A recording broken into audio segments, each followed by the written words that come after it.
Cabot Oil and Gas Corporation came to Susquehanna County in 2006. We drilled our first well in 2006. 2009, we drilled 40 wells, and this year, 2010, we'll probably drill about 75 wells. When Cabot comes to town, or comes to the county of Susquehanna, we don't bring our workers with us. We hire locally. Since our arrival to 2010, we can point to more than 400 full-time jobs that we have created.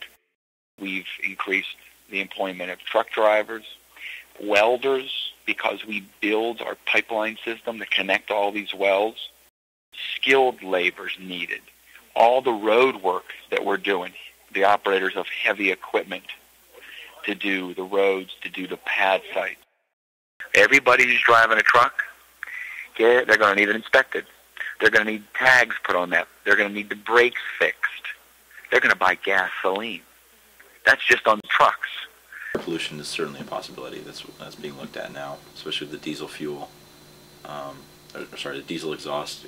All the trucks that are running on the road obviously have all diesel engines. There is no answer to that question, pro or against fracking, because fracking itself, hydraulic fracturing, is a technology.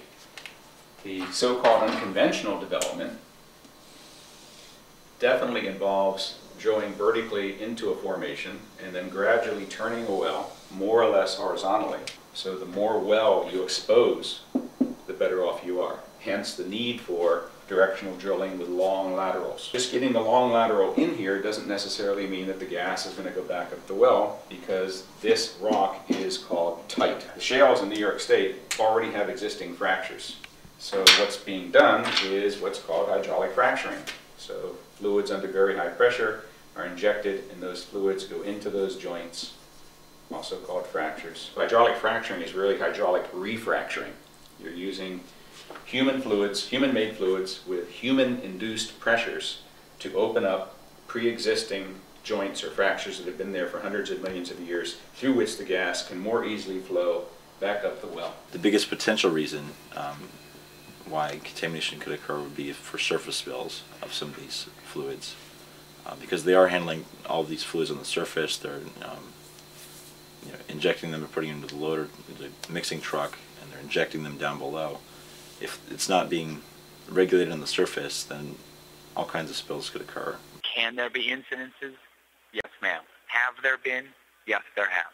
Our entire pad site is covered in multiple layers of plastic during the drilling phase. So you may have a piece of equipment just fail that would cause for diesel to be released. So what you're thinking about is, okay, what do I do to ensure if that happens, I'm capturing it on site? Hydraulic fracturing has nothing to do with people having the ability to light their water on fire. Methane is naturally occurring in very, very shallow rocks all over New York State, Pennsylvania, everywhere. People don't even realize they have methane in their wells. And a lot of this so-called methane contamination is naturally occurring methane. In Pennsylvania, I have heard about spills that have occurred at the surface, but it's actually very few. If they're drilling thousands of wells a year, it's really very minimal. The groundwater contamination, I'm not sure there's been any proven groundwater contamination associated with the shale well operation. From our perspective in New York, there's been very, very few incidents that have ever been associated with drilling operations. When I talk about the societal benefits, what we're talking about is an indigenous energy supply that we're not reliant on foreign countries and dictators to get our energy. This stuff is in your backyard. There's a value to that. There's a value to society for that. Can it happen? It's happening across the border in Pennsylvania. Right now we're looking at, in 2009, $3.9 billion in total value added in Pennsylvania. At the same time, maybe there'll be some negative impacts, so we're going to lose some jobs too. We are very rural in the sense that we rely a lot on the natural resources, in terms of the air, the water, whatever, as an economic driver for the economy of upstate New York, for the Finger Lakes region in particular.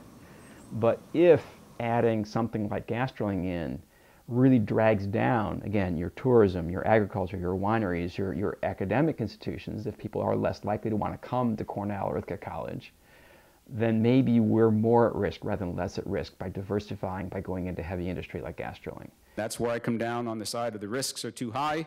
The technology could be improved to reduce the risks, but that's not sufficient. We would have to change the culture of the industry such that safety, your health, and your environment are their #1 concern. And I don't think that will ever happen.